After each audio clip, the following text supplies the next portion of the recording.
Dans Apocalypse 17:6, lorsque saint Jean décrit sa vision au sujet de la prostituée de Babylone, la femme assise sur la ville aux 7 collines, vêtue de pourpre et d'écarlate, il dit ceci. Et en la voyant, je fus saisi d'un grand étonnement. Fin de citation. Le mot en grec utilisé par saint Jean pour exprimer son étonnement vient du verbe thomazo, qui signifie être étonné, s'émerveiller, admirer. Dans le chapitre 13 de l'Apocalypse, lorsque saint Jean décrit la bête montant de la mer ainsi que l'Antéchrist, c'est-à-dire la tête ou le roi de la bête qui est blessé et dont l'image est par la suite vénérée, il utilise le même verbe. Et je vis l'une de ces têtes comme blessée à mort, mais sa blessure mortelle fut guérie. Toute la terre était dans l'admiration, thomazo, derrière la bête. Saint Jean utilise le même verbe pour décrire son étonnement pour la prostituée de Babylone et l'admiration du monde entier pour l'Antéchrist. L'Antéchrist étant la tête ou le roi de la bête qui fut blessé et dont l'image est ensuite vénérée. Y a-t-il une raison? Oui. Saint Jean utilise le même verbe pour décrire son étonnement pour les deux, parce que la bête et la prostituée de Babylone font partie de la même et unique entité. Admirer l'une, c'est admirer l'autre. En effet, immédiatement après que saint Jean soit saisi d'un grand étonnement pour la prostituée de Babylone, dans le verset qui suit juste après, nous lisons ceci. Et l'ange me dit, pourquoi t'étonnes-tu? Je te dirai le mystère de la femme et de la bête qui la porte, qui a les 7 têtes et les 10 cornes. Fin de citation. Apocalypse 17:7. Prenez note, quand l'ange explique le mystère de la prostituée, il explique dans le même temps le mystère de la bête. Une explication identique couvre la femme et la bête à 7 têtes, parce que la bête porte la femme. La femme s'assoit sur la bête. La femme et la bête font partie du même mystère, parce que les deux font partie de la même entité, comme nous l'avons expliqué dans notre vidéo « Le monde arrive-t-il à sa fin ?» et comme ce sera démontré plus loin dans cette vidéo. La signification de tout ceci est que si vous avez identifié la prostituée de Babylone, alors vous avez identifié la bête à 7 têtes, montant de la mer, ainsi que l'Antéchrist, la tête de la bête qui est blessée. Vous ne pouvez pas dire que la tromperie de la prostituée de Babylone se réalise en une période et en un lieu défini, mais que la tromperie de l'Antéchrist et de la bête montant de la mer surviennent en une période et en un lieu différents.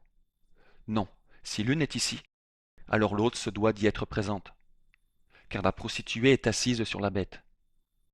De même, vous ne pouvez pas dire que la prostituée de Babylone est une tromperie religieuse qui surgit à Rome, sans dire aussi que la tromperie de l'Antéchrist, ainsi que celle de la bête montant de la mer, est intimement liée avec ce qui se produit à Rome avec la prostituée. Si vous avez identifié la tromperie de l'une, alors vous avez identifié la tromperie de l'autre. Aussi bien sa localisation que son époque, parce que la prostituée de Babylone est assise sur la bête montant de la mer. Alors, qu'est-ce que la prostituée de Babylone? Ce n'est pas l'Église catholique, comme le disent à tort les protestants. Comme le montrent les points que nous venons à l'instant de couvrir, celui qui pense que l'Église catholique est la prostituée de Babylone doit dire que la tromperie de l'Antéchrist était en cours durant toute l'histoire catholique, parce que l'explication de la prostituée est l'explication de la bête, et la prostituée est assise sur la bête. Mais c'est faux, bien sûr. La prostituée de Babylone n'est pas l'Église catholique. L'Église catholique est l'unique et vraie Église fondée par Jésus-Christ. En revanche, la prostituée de Babylone est l'Église catholique contrefaite de la fin des temps, comme le montre en détail notre vidéo « Le monde arrive-t-il à sa fin ?» La prostituée de Babylone est la fausse épouse, la contre-église qui surgit dans les derniers jours. Alors que la cité aux 7 collines, la cité de Rome, et non pas l'Église catholique en elle-même, est envahie, prise par des antipapes et tombe dans l'apostasie de la vraie foi catholique. Comme le prophétisa Notre-Dame de la Salette le 19 septembre 1846, Rome perdra la foi et deviendra le siège de l'Antéchrist. L'Église sera éclipsée. Ainsi la prostituée est revêtue des couleurs de l'épouse, mais elle n'est pas l'épouse. La prostituée de Babylone est la secte Vatican II, qui occupe présentement Rome et qui conduit les gens dans l'apostasie de la foi catholique. L'apostasie et la fornication spirituelle de la prostituée ont conduit presque tout le monde à l'égarement. Cette prostituée a en effet réduit la véritable Église catholique à un reste de fidèles dans les derniers jours, tout comme le prophétisa Jésus à propos de la fin des temps dans Luc 18:8. Actuellement, la prostituée de Babylone, la contre-église installée à Rome, est assise sur la bête montant de la mer, parce que la bête montant de la mer est une nouvelle version de l'Empire romain paganisé. Cette nouvelle version de l'Empire romain paganisé se manifeste politiquement à travers l'Union européenne et se manifeste spirituellement ou religieusement à travers la secte Vatican II. L'apostasie par Rome de la foi catholique permise et conduite par les rois de la cité-État du Vatican à Rome, a été le facteur principal expliquant pourquoi cette nouvelle version de l'Empire romain paganisé ait été capable de prendre forme en Europe. Rome est donc la capitale spirituelle de la bête montant de la mer. Ce qui s'est passé à Rome donne la raison de la formation de la bête montant de la mer. Voilà pourquoi la prostituée est assise sur la bête, et que l'explication de la prostituée fait partie de l'explication de la bête. Le fait que la prophétie de Saint Jean concerne la formation dans les derniers jours de la nouvelle version de l'Empire romain paganisé, en conséquence de l'apostasie du Christ par l'Europe, c'est précisément la raison pour laquelle la description de la femme assise sur la bête, faite par Saint Jean, s'imbrique parfaitement avec l'image de la femme Europe dans la mythologie grecque. La prophétie de Saint Jean concerne Europe dans les derniers jours, dans ses dimensions politico-religieuses. Le fait que la bête de la fin des temps, montant de la mer, décrite dans les chapitres 13 et 17 de l'Apocalypse, soit une nouvelle version de l'Empire romain paganisé, c'est précisément la raison pour laquelle l'Apocalypse 17:8 dit que la bête montant de la mer est une bête qui était et n'est plus. Dans les Écritures, les bêtes montant de la mer sont des empires qui surgissent sur la mer Méditerranée. Nous le savons de par les prophéties de Daniel. L'Empire romain paganisé était la bête sur la mer à l'époque de Saint Jean. C'est la bête qui était, celle qui persécutait les fidèles. Elle poussa beaucoup d'entre eux à renier la foi, embrasser l'idolâtrie et adorer de faux dieux. Cela dit, l'Empire romain paganisé fut remplacé par l'Europe chrétienne. Dès lors, la bête qui était cessa d'être. Ça signifie qu'avant que ne surgisse la bête apocalyptique, montant de la mer, l'Empire romain paganisé, la bête qui était, n'est plus. Parce que l'Europe chrétienne l'avait remplacée. Mais dans les derniers jours, l'Europe chrétienne apostasiera le Christ et retournera au paganisme, en conséquence de son alignement sur l'apostasie et la prostitution de la cité de Rome. Ceci résultera dans la résurgence d'un nouvel empire romain paganisé en Europe, sur la mer Méditerranée. La bête qui était et qui n'est plus doit revenir. Voilà en quoi consiste la prophétie de Saint Jean dans les chapitres 13 et 17 de l'Apocalypse. Elle s'est d'ailleurs accomplie sous nos yeux, comme nous le verrons incessamment. Cette vidéo ne couvrira pas les différentes facettes de la femme Europe, tant politique que religieuse, remplissant les diverses prophéties au sujet de la bête montant de la mer, ainsi que la prostituée de Babylone assise dessus. Pour tous les détails, regardez notre vidéo Le monde arrive-t-il à sa fin. La vidéo que vous êtes en train de regarder se concentre sur ce qui pourrait être la caractéristique unique et de haute importance, montrant que la femme Europe représente la nouvelle version de l'Empire romain paganisé et remplit les prophéties dans l'Apocalypse au sujet de la bête. Nous nous concentrerons sur l'imposition de l'idolâtrie et du culte de faux dieux par la bête. Quand ces faits seront traités, gardez en tête que du point de vue de la foi, la facette la plus importante de l'Empire romain paganisé, la bête qui était, fut son imposition de cérémonies d'où l'on intimait à des catholiques, souvent menacés de châtiment, de rendre culte à de faux dieux et de renier le premier commandement de Dieu. Évidemment, plusieurs d'entre eux rejetèrent comme il se doit les exigences de l'Empire. Ceux-ci gardèrent la vraie foi du Christ en dépit des conséquences. Néanmoins, une multitude de gens abandonnèrent et acceptèrent l'idolâtrie et le culte des fausses divinités de Rome. Ce faisant, ils renièrent le premier commandement et apostasièrent la foi du Christ. Gardez en tête que l'imposition de l'idolâtrie par l'Empire était souvent entremêlée avec l'exigence d'honorer le roi romain et son image. C'était une caractéristique clé de la bête qui était. Et bien que les empereurs romains fussent à proprement parler des empereurs plutôt que des rois, ce furent en réalité des rois. Voyez par exemple Jean 19,15, où Tibère César, l'empereur romain de l'époque, est référé comme un roi. C'est ici que nous lisons que les personnes qui avaient demandé la crucifixion du Christ s'étaient exclamées « Nous n'avons pas d'autre roi que César ». Ainsi, l'honneur donné à l'empereur romain, ainsi qu'à son image, était un honneur donné au roi romain. Et l'empire romain paganisé combinait souvent son imposition de l'idolâtrie et l'adoration de faux dieux, avec l'exigence d'honorer le roi romain et son image.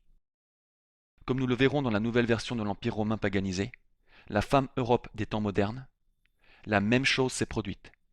La bête qui était et n'est plus est revenue. Dans le chapitre 23 de Matthieu, Jésus dit la chose suivante. « Malheur à vous, guides aveugles, qui dites « Quiconque jure par le temple, ce n'est rien. Mais quiconque jure par l'or du temple, doit ce qu'il a juré. Insensé et aveugle, lequel est le plus grand, l'or ou le temple qui sanctifie l'or? Et quiconque jure par l'autel, ce n'est rien. Mais quiconque jure par l'offrande déposée sur l'autel est engagé. Aveugle, lequel est le plus grand, L'offrande ou l'autel qui sanctifie l'offrande? Celui donc qui jure par l'autel, jure par lui et par tout ce qui est dessus lui. Et quiconque jure par le temple, jure par lui et par celui dont il est la demeure. Et celui qui jure par le ciel, jure par le trône de Dieu et par celui qui y est assis. Malheur à vous, pharisiens et scribes hypocrites! Serpents, race de vipères, comment fuirez-vous le jugement de la géhenne? Comme le montrera cette vidéo, le principe expliqué dans ce passage donne la clé pour comprendre le sens plein de la pseudo-canonisation de Jean-Paul II, et comment celle-ci s'imbrique dans les prophéties de l'Apocalypse concernant la bête. En premier lieu, la pseudo-canonisation de Jean-Paul II ne fut pas un acte valide de la papauté, parce que François, l'homme qui le canonisa soi-disant, n'est pas un vrai pape. Selon l'enseignement catholique, François est, tout comme les autres prétendants à la papauté après Vatican II, un antipape hérétique total, un non-catholique. Puisqu'il est hérétique et par le fait même hors de l'Église catholique, il est inéligible à la fonction papale. Notre matériel le prouve sans le moindre doute. Ainsi, au regard des vrais catholiques qui acceptent la papauté et tout l'enseignement catholique, la canonisation de Jean-Paul II n'a aucune validité. Consultez les informations de notre site internet pour les détails sur le sujet. Néanmoins, pour ces centaines de millions de personnes du monde entier qui se disent catholiques, suivent la secte Vatican II et considèrent à tort François comme le pape, la pseudo-canonisation de Jean-Paul II est non seulement de la plus haute importance, mais est spirituellement fatale et apocalyptique. En voici la raison. C'est un fait que pendant des décennies, Jean-Paul II promut le faux œcuménisme et l'indifférentisme religieux. Le faux œcuménisme et l'indifférentisme religieux sont condamnés par l'enseignement des Saintes Écritures et de l'Église catholique. Voyez par exemple l'encyclique de 1928 du pape Pie XI, Mortalium Animos. Non seulement Jean-Paul II approuvait et promouvait complètement le faux œcuménisme, en plus de l'indifférentisme religieux, mais il facilita en fait et organisa même le culte des idoles et d'autres faux dieux. Jean-Paul II facilita et organisa le culte des idoles et des faux dieux, en organisant des cérémonies de prière dans lesquelles il invitait des pratiquants de diverses religions non chrétiennes et païennes. Les Écritures enseignent que les dieux des religions non chrétiennes et païennes ne sont pas de dieux, mais de démons. Psaume 95,5, 1 Chroniques 16,26, 1 Corinthiens 10,20. Et pourtant, Jean-Paul II invita et encouragea les partisans de ces religions à venir à Assise, pour rendre culte à leurs faux dieux. Il leur donna même un endroit pour agir en ce sens. En effet, il transforma des églises catholiques en salles ou temples dédiés à l'adoration de faux dieux. Les exemples les plus notoires de sa facilitation à l'idolâtrie furent les Journées mondiales de prière pour la paix à Assise. La première se déroula en 1986 et la seconde en 2002. Mais Jean-Paul II approuva et parraina d'autres cérémonies similaires. Il parraina les événements de Kyoto, 1987, de Rome, 1988, et de Varsovie, 1989, juste pour en nommer quelques-uns. Pendant des décennies, aussi bien en parole qu'en action, Jean-Paul II encouragea les partisans de religions non chrétiennes et païennes à persévérer dans leur fausse religion, leur faux culte et leur idolâtrie. En effet, Jean-Paul II enseignait officiellement, y compris dans des encycliques, que le culte envers d'autres dieux, se produisant dans les religions non chrétiennes, est une bonne chose et procède de la puissance divine. Logiquement, ça signifie que celui qui détient une puissance divine dans l'univers souhaite que les gens adorent d'autres dieux, et donc que les autres dieux sont véridiques. En vérité, quand Jean-Paul II convoqua les événements d'Assise, il n'organisait pas un pique-nique d'où se réunirait une poignée d'idolâtres. Il ne convoquait pas une session stratégique pour la paix mondiale, d'où se ferait voir une poignée d'idolâtres. Non, il convoqua une journée de prière et d'adoration pour apporter la paix. La prière efficace et l'adoration à la divine majesté fut le point fondamental et l'objectif de cet événement. Considérez profondément tout ceci. Pour les prières et les adorations qui y seraient entendues, qui seraient efficaces, Jean-Paul II demanda des prières à d'autres dieux, combinées aux prières adressées aux dieux catholiques. C'est une profession de foi que les prières aux autres dieux sont efficaces, et conséquemment que ces dieux sont de vrais dieux. Les professions de foi peuvent se faire aussi bien par des actions que par des paroles. Donc, en plus d'inviter au premier événement d'Assise des hérétiques de catégories diverses, Jean-Paul II invita les Juifs et les musulmans à rejeter la Sainte Trinité et la divinité du Christ. Il y ramena également entre autres des bouddhistes, des hindous, des zoroastriens, des animistes africains, qui adoraient le grand pouce, des prêtres shintoïstes du Japon, qui adorent divers faux dieux, des jaïnistes, des païens natifs américains, et des partisans du bahaïsme.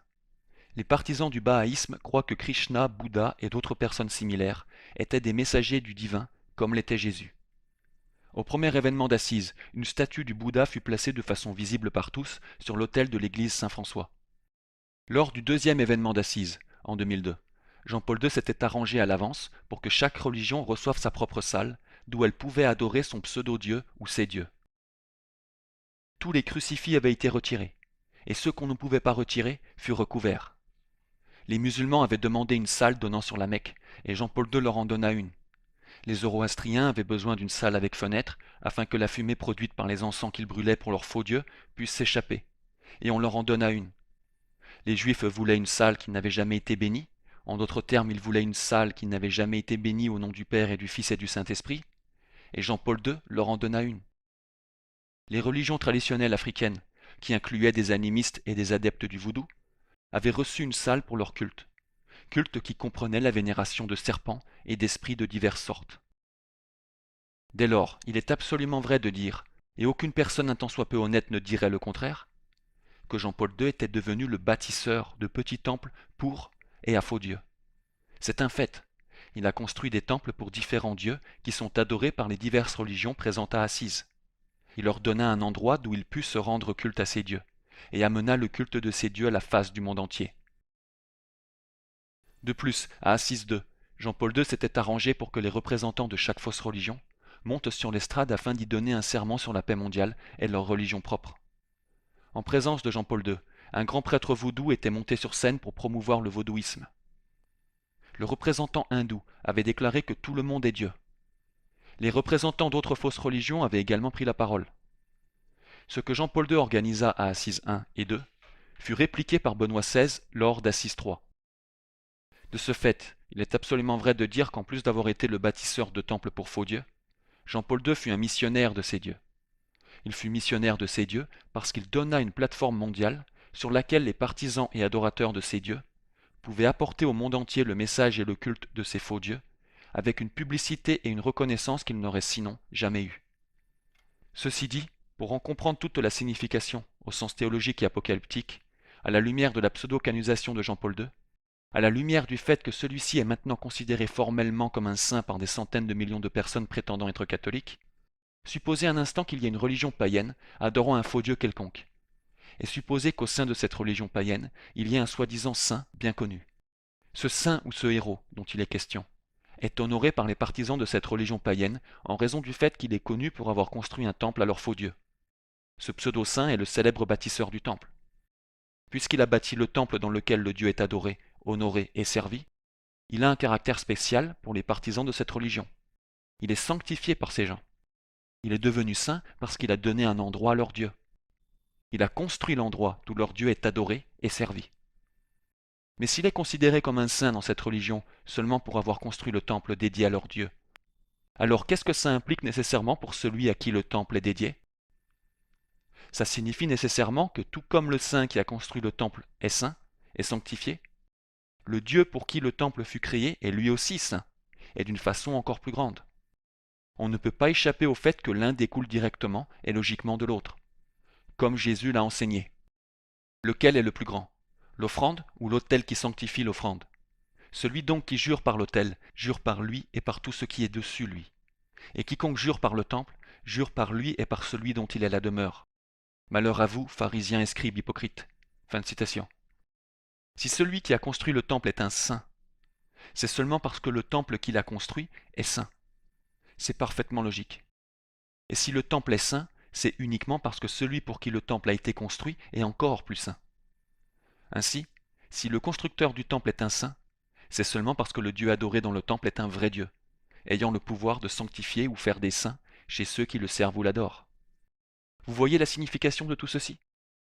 Cela veut dire nécessairement que tout individu dans le monde entier qui accepte Jean-Paul II comme un saint et connaît un minimum de choses sur sa vie, adore de faux dieux.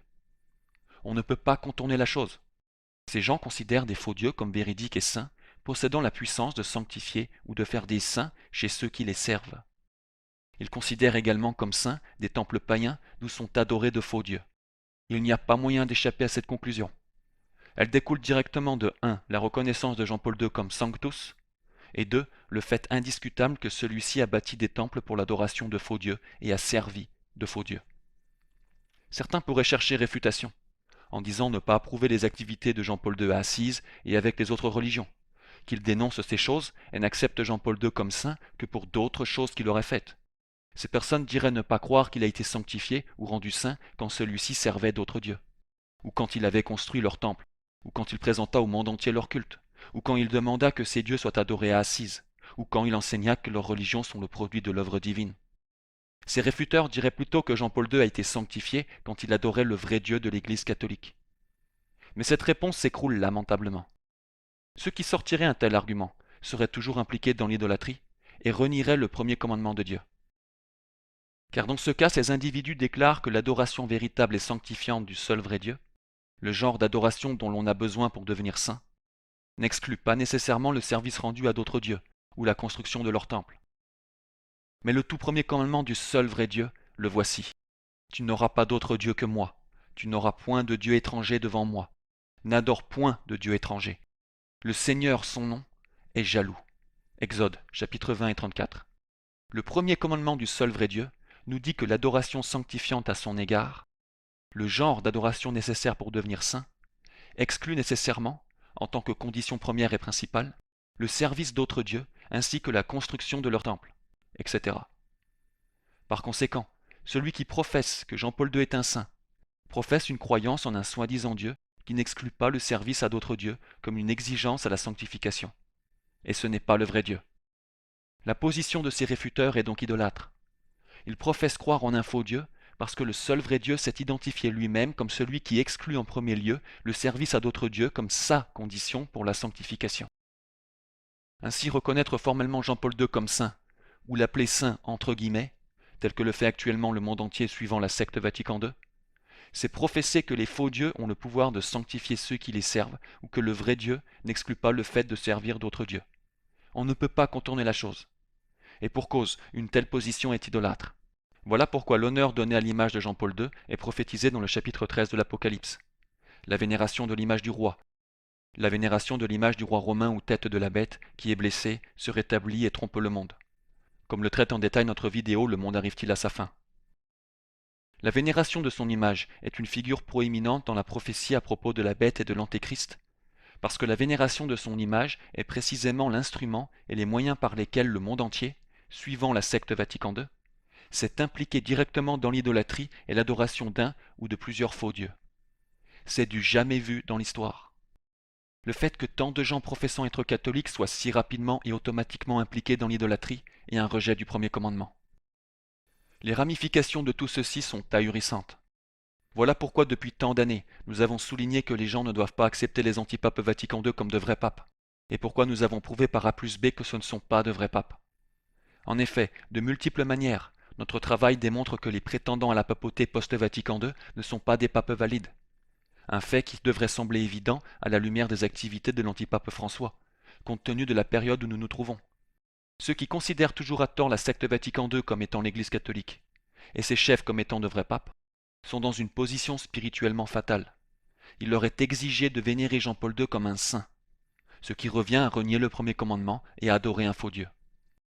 En effet, c'est précisément à travers la vénération donnée à Jean-Paul II et à son image que le diable s'est trouvé en mesure d'attraper beaucoup de soi-disant conservateurs, qui sinon n'auraient jamais participé à un événement comme Assise, ni embrassé le Coran ou accepté l'idolâtrie. En vénérant Jean-Paul II comme saint, ce qui est maintenant requis sous peine de péché mortel pour les partisans de la secte Vatican II, ces faux conservateurs sont impliqués dans Assise, embrassent le Coran, etc. Qu'ils aiment ou non ce fait. En gardant cela à l'esprit, nous devrions être en mesure de voir très clairement en quoi la bête qui était et n'est plus est revenue, dans sa caractéristique la plus essentielle, à savoir l'imposition de l'idolâtrie et l'adoration de faux dieux, et en quoi ce fut accompli par la vénération de l'image du roi romain. Et Jean-Paul II, en plus d'être un antipape, était réellement un roi romain, un monarque. Il était l'un des 7 rois de la cité-État du Vatican, une nouvelle monarchie ayant vu le jour à Rome en 1929 par le traité du Latran. Comme l'explique notre vidéo Le monde arrive-t-il à sa fin. Donc, tout comme la bête empire romain paganisé impliqua une multitude de chrétiens dans l'idolâtrie et l'adoration de faux dieux, à travers la vénération donnée au roi romain et sa cérémonie qui lui est associée, la bête de la fin des temps montant de la mer fait exactement pareil. Cependant, la version moderne de la bête réussit à impliquer les gens du monde entier dans l'idolâtrie et un rejet du premier commandement d'une façon encore plus diaboliquement efficace, à savoir par la vénération formelle de Jean-Paul II, un homme qui servit de faux dieu dans la notoriété. Afin de comprendre plus efficacement les horribles conséquences de cette situation, considérez l'exemple suivant. Supposez qu'on dise à un jeune de 14-15 ans, professant être catholique, que Jean-Paul II est un saint. Ce jeune homme vénère le jour de fête de Jean-Paul II. Peu après, il se penche sur Jean-Paul II et découvre que Jean-Paul II invitait des adorateurs d'autres dieux à Assise pour que ceux-ci puissent rendre culte à leur faux dieu aux côtés du Dieu catholique.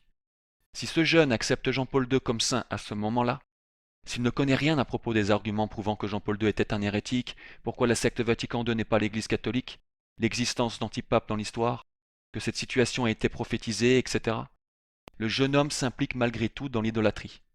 Il aura renié le premier commandement en acceptant qu'on puisse devenir saint en servant d'autres dieux, et en bâtissant leur temple où qu'on puisse être sanctifié par Dieu tout en servant d'autres dieux, ce qui signifie que le Dieu auquel il croit présentement n'est pas le seul vrai Dieu.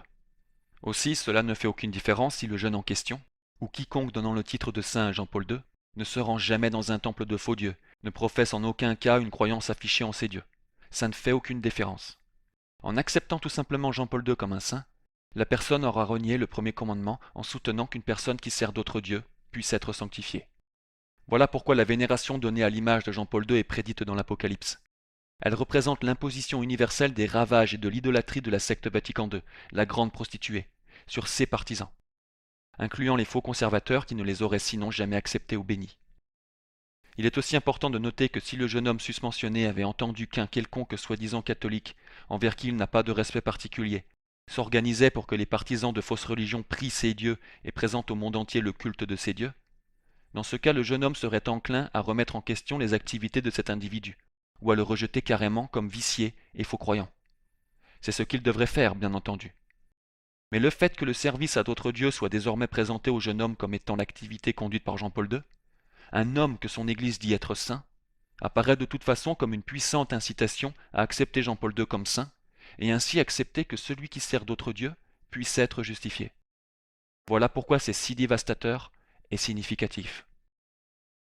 Cela signifie que tous ceux qui critiqueraient les événements d'Assise et l'indifférentisme religieux de Jean-Paul II l'acceptent tout de même comme un saint, ou ne font que lui donner le titre de saint entre guillemets. Le simple fait que ceux-ci acceptent l'antipape François les rend idolâtres. Et ça inclut quantité de faux traditionalistes. Ils ont renié le premier commandement. Ils professent croire en un Dieu qui sanctifie ceux qui servent d'autres dieux.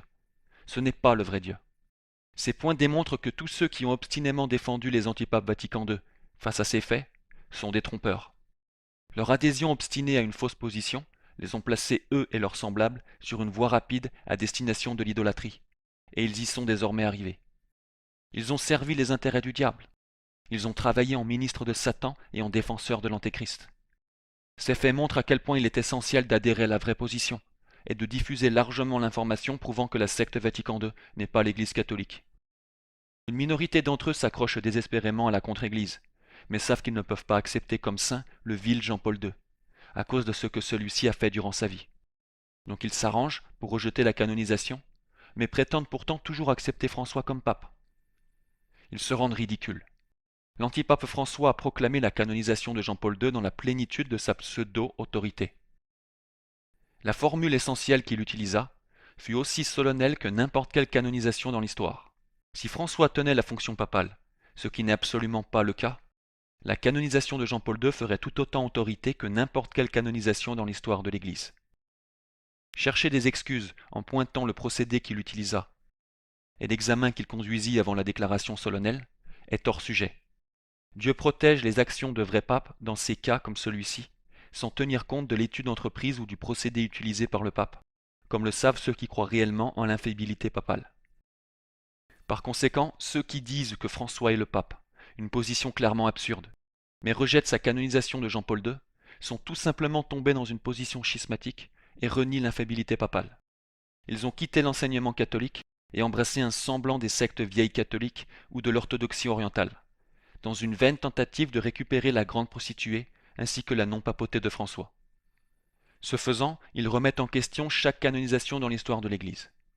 Au lieu d'accepter et défendre la vérité en toute simplicité, à savoir que les prétendants Vatican II à la papauté sont des antipapes.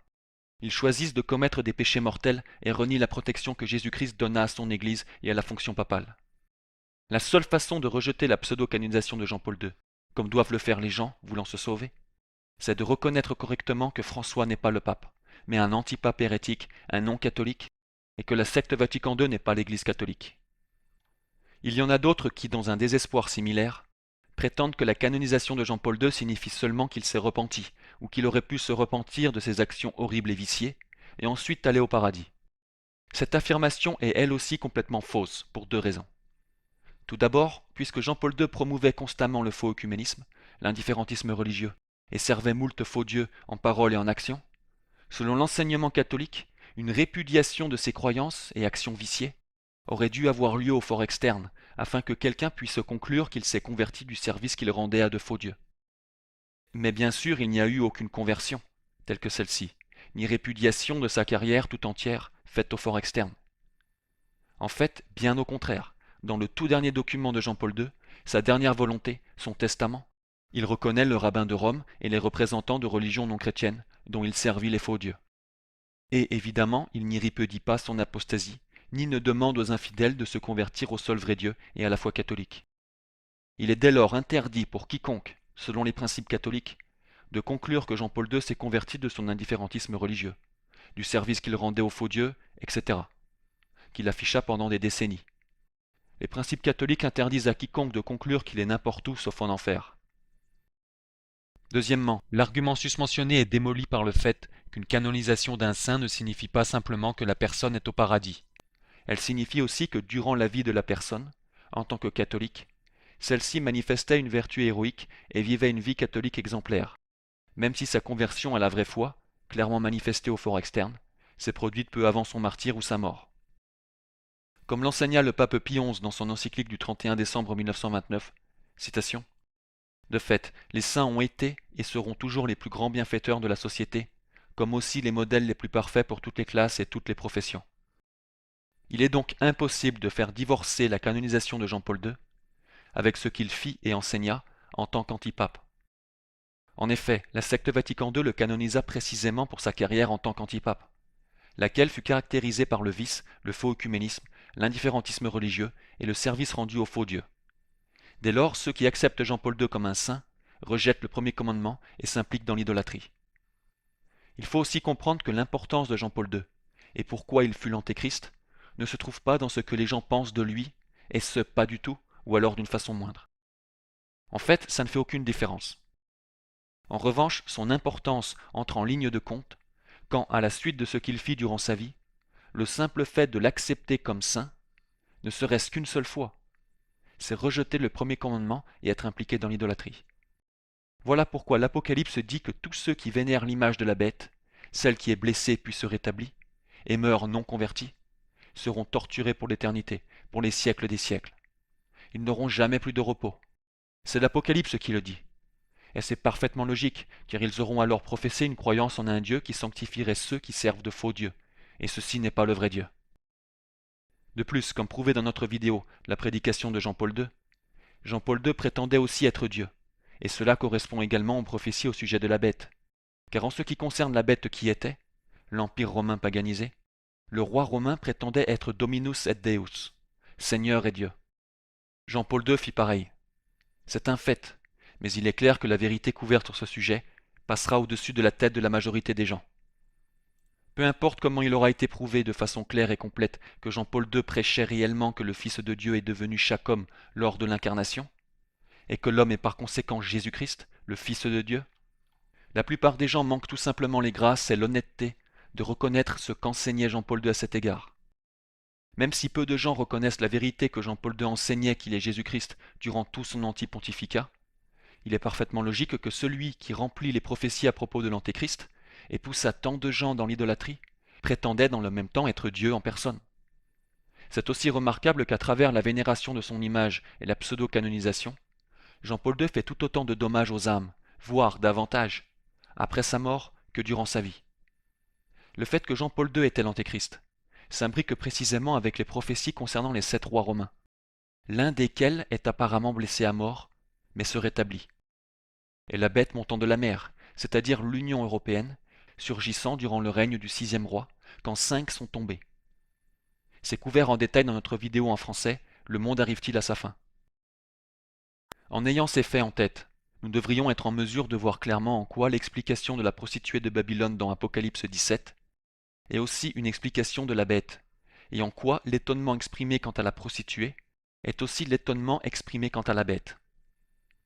C'est parce que l'Antéchrist en personne, le roi romain de la bête qui est blessé, et dont l'image est ensuite vénérée, est l'un des antipapes de la grande prostituée de Babylone. Et tout comme le culte de faux dieux dans l'Empire romain paganisé s'entremêlait avec une exigence d'honorer le roi romain, dans la nouvelle version de la bête, on trouve pareillement une cérémonie impliquant la vénération de l'image du roi romain, laquelle est combinée avec, et est en fait, l'instrument d'une imposition répandue d'idolâtrie. De plus, l'apostasie de la prostituée de Babylone explique pourquoi l'Union européenne impie, la dimension politique de la bête montant de la mer, a été en mesure de prendre forme. C'est pourquoi la prostituée est assise sur la bête. Sa direction spirituelle démoniaque et sa prostitution donnent les raisons de la formation d'un nouvel empire païen en Europe, remplaçant l'Europe chrétienne.